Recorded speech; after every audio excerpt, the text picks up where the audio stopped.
like springtime, sunshine, 50. Thanks for staying up later. Roger McGuinn is with us. He was, as most of you know, the driving force behind the Byrds, and on January 16th, he and other members of the group were inducted into the Rock and Roll Hall of Fame. This is his latest album, or I guess it's appropriate to say CD these days. It's right. Back from Rio, but at least you had the good grace to make it feel like an album a little bit, in that it opens up and we get to see you in miniature standing on stage. That's actually a special promotional copy. The regular one is a plastic jewel box, and it doesn't do that. What would your assessment be of the historical significance of the Byrds? I mean, obviously songs like Mr. Tambourine Man and Turn, Turn, Turn and 8 Miles High are rock or folk rock classics.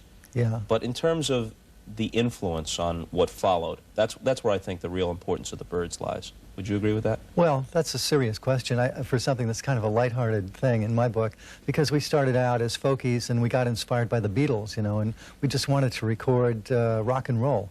And we tried to do that in the studio, and because of our folk background, it came out folk rock. I mean, we couldn't help it. We didn't try to invent something, and we weren't thinking about influencing anybody. We were just trying to make rock and roll happen. So you literally saw the Beatles and said, yeah, this is what's happening, this is fun. Yeah, we went to the movie A Hard Day's Night, and we loved it. And we copied down all the instruments. I noticed that George Harrison was playing a Rickenbacker 12-string guitar, and I was playing an acoustic 12 with a pickup in it, and it didn't quite sound the same. So the next day I went out to the music store and got a Rickenbacker, and it really made a big difference in the sound. And that opening of Mr. Tambourine Man yeah. is one of the classic guitar riffs in rock history. It's like a little Bach thing that I've been listening to a lot of Bach. So we had the name The Jet Set, and nobody quite liked that. And we were at dinner with our manager. It was Thanksgiving. And he was looking at the turkey, and he said, what about the Byrds? And we said, well, that's good, except that it's a slang for girls in England, and we didn't want any kind of confusion to be in that area. So he said, well, what if you change the spelling, maybe B-U-R-D-S? And I said, oh, I don't like that. How about B-Y-R-D-S? And so we settled on that. Yeah, that was back at a time when most American teenagers knew that Byrds was slang for girls, because yeah. those fan magazines, those Beatle fan magazines, always included a glossary of hip Beatles terms. That's like right. Something that was really, don't say boss anymore, no. Say it was a blast, say it was gear, or yeah. say it was fab, or call gear. your girlfriend a bird. A bird, right, yeah. So we didn't want to be the B-I-R-D-S because we didn't want to be the girls. Yeah. Although today that would probably be a good name for a band.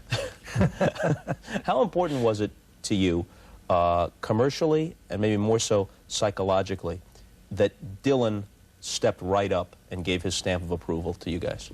I think psychologically it was of tremendous value, and commercially it helped too. He was looked up to in the folk medium, but he wasn't yet accepted as a pop artist. And for him to come up and the king of folk to say, these guys are okay, was really a big boost. I think it was, yeah. You appeared, and so did David Crosby, at a Roy Orbison tribute. Yeah. Mm-hmm. I'm not sure how long ago, within the year, I guess. And Dylan walks out on stage yeah. in the middle of Mr. Tambourine Man. That was something. And I may be reading into this, but when he came out there, it affected you. You seemed to, sure. you gave way to him. And well, he wrote the song, and he's the king of folk, you know, of course you do. We had prearranged that we were going to do the song together. He called me, and I talked to him about it, but we didn't do it the way we talked about. He was supposed to come out on my mic and sing, and we were going to do the verse that we did on the record, which was, take me for a trip on your magic swirling ship. Well, we started the song, and I looked around, and there's no Dylan, so I went into another verse, and then I still looked around, and Bob wasn't there yet, and I went into the verse that we were supposed to do together, and halfway through that, he came out, and you can feel the audience started cheering and standing up, and you can feel the tempo rise, you know, like almost the blood pressure of the group went up at that point, and everybody felt the excitement of the electricity of Bob being out there with us, and then we sang it together, and it was really pretty neat. When you do a Dylan song, obviously Mr. Tambourine Man was a tremendous success. When you do a song like My Back Pages, are you quivering, waiting for the response? Say, we think it's good, but this guy's Bob Dylan. It's his song. I didn't really worry about it. Funny story on how the song got recorded. It was after we'd let our manager go, Jim Dixon, and he and I were both driving up Laurel Canyon in our cars, and he pulled up next to me and rolled down his window and said, you know, he wanted to talk to me, and I rolled down my window, and he said, you guys ought to record My Back Pages. and I'd never thought of it. And so I went home, I got out the Dylan record, and I listened to it, and I worked up the arrangement, and we went into the studio that week and cut it. I wasn't nervous about it. I didn't think one way or the other about whether it would be a hit or not. In fact, a lot of our energy wasn't directed toward, is this going to be a hit? We were just trying to do good music, and we really didn't concentrate on commercial stuff, which is why we did so much stuff that wasn't commercial. You know? Interesting thing about the Byrds, because of the time that you hit it big, you kind of straddle the rock eras and the rock sensibilities. Obviously, you're 100% certified by the genuine rock and roll people. On the other hand, it was 1965, 66. You had hit records played on AM radio in the top 40. That meant you were on Hullabaloo and Shindig and Where the Action Is, right? That's right, and the Ed Sullivan Show, for that matter, yeah. What was that like? It was really exciting. I remember the Ed Sullivan Show especially. Crosby almost got us kicked off. He was like, Crosby's very, you know, he's a very staunch guy, and he stands up for what he believes in. And Ed's son-in-law was the producer of the show, and Turn, Turn, Turn was a song. And it runs about 3 minutes, and Ed's son-in-law listened to it with a stopwatch, and he said, well, that's nice, fellas, but we're going to have to cut out about a minute of it. And Crosby hit the ceiling. He said, this is our art. This is our livelihood. We don't cut out time for people. You know, we're not going to do it. And the guy said, you're out of here. You know, forget it. You're off the show. And our manager came out and begged and pleaded and said, please, please let him back on, and they did. And, you know, but... and let you play it in its entirety? entirety? Let us play it, yeah, the whole thing. Turn, Turn, Turn was a song that took an unbelievable number of takes to get right, and it became a classic. Why was it so hard? Because it seems like a fairly simple song without a complex arrangement. We didn't use click tracks back then, you know. Now you do. You use a click track and you get the beat right and the tempo right. The feel was just not right. We couldn't get the feel. You know, we played with it. We would try to get the band track down, and now it wasn't quite right, and we did it again. There would be a lot of errors. It just didn't come together until about 70 or 80 takes. I don't remember exactly how many. You want to put this thing to use? Sure. Play a little bit of it. John Lennon said at one time that the Byrds were his favorite American band. How well did you know him or any of the other Beatles? The Beatles and the Byrds got to know each other right after we went to England the first time, and then when they came over to the States, they would send a limo down and pick us up and take us up to their mansion in Bel Air. And we played pool and sat around and played guitars together and compared notes. I found out that George Harrison and I learned how to play the same lick on the guitar at the same time. It's like a...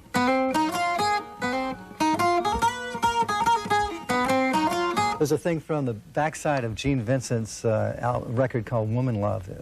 There's a backside of Bebop-A-Lula. And John Lennon and I talked about Bebop-A-Lula, and he said that was his favorite record. And I said, yeah, I love that record. And we got to know each other pretty well. We'd see each other in England or in California.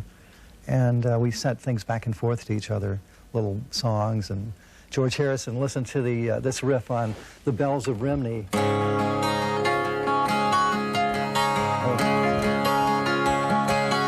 He wrote a song that goes, if I needed someone to love, and he sent it over with Derek Taylor, and he said, give this to McGuinn and tell him that I wrote this based on Bells of Rimney. So we used to kind of converse back and forth across the water. You don't take yourself too seriously, and obviously that's a good thing, but I'll say it for you. Some of it may have just been circumstance, but at the time that you guys came to prominence in the mid-'60s, the shift is going from singles to albums. For example, you guys had only 6 or 7 songs that were ever in the top 40 singles-wise, but you were selling albums like crazy. Yeah. And whether it was an accident or whatever, folk rock got the push from songs like Turn, Turn, Turn and Mr. Tambourine Man. And then later when Graham Parsons joined the group and Sweetheart of the Rodeo was so successful, a lot of people said that's the time when people really, in massive numbers, became enamored of country rock.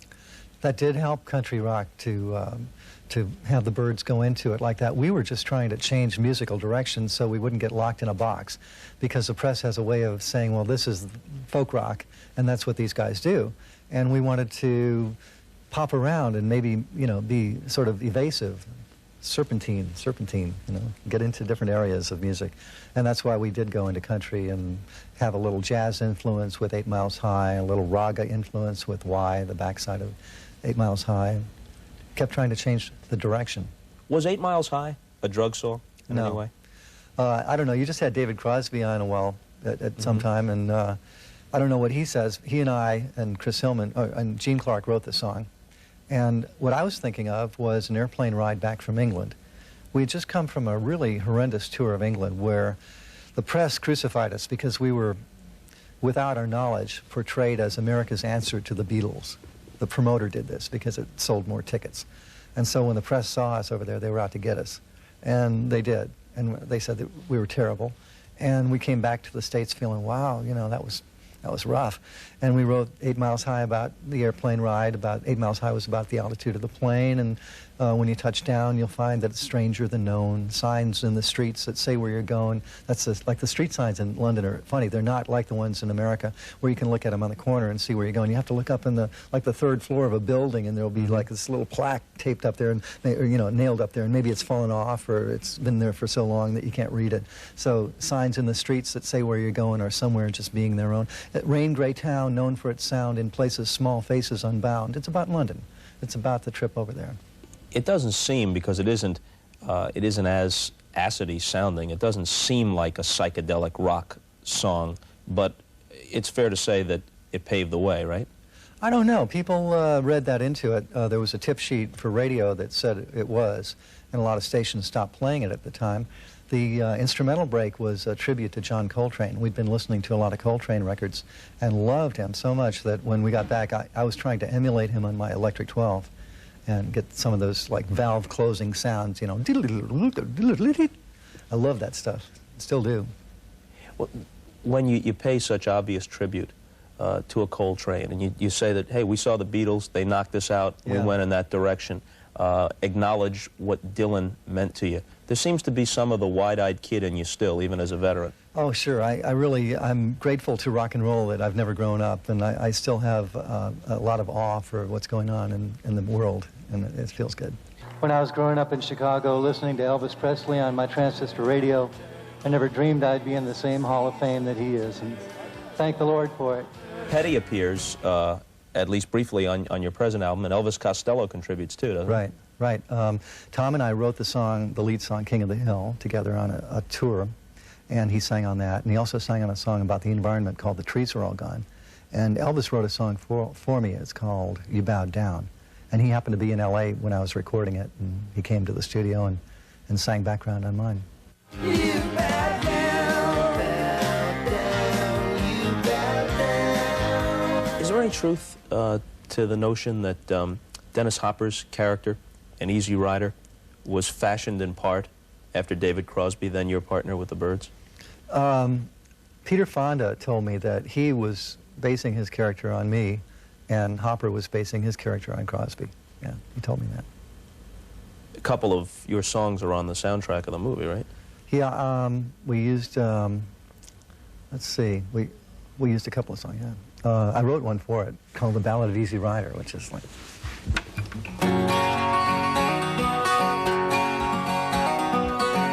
River flows to the sea. Wherever that river goes, that's where I want to be. Flow, river, flow. Let your waters wash down. Take me from this road to some other town. Just like that. Dylan contributed a couple of lines. He did. Didn't want the credit. Yeah, the story on that is that Peter Fonda brought the film to New York and showed it to Dylan and asked him to write a song for it. And Bob scribbled down, the river flows, it flows to the sea, and wherever that river goes, that's where I want to be, and handed it to Fonda and said, here, give this to McGuinn.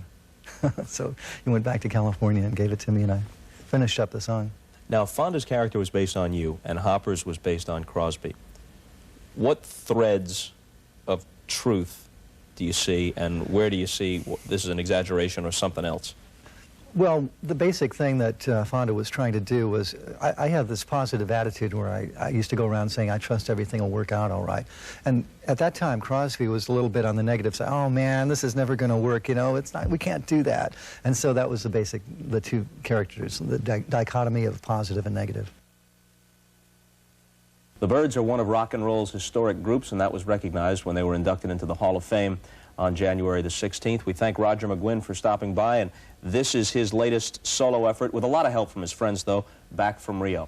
We got to get out of here. See you later.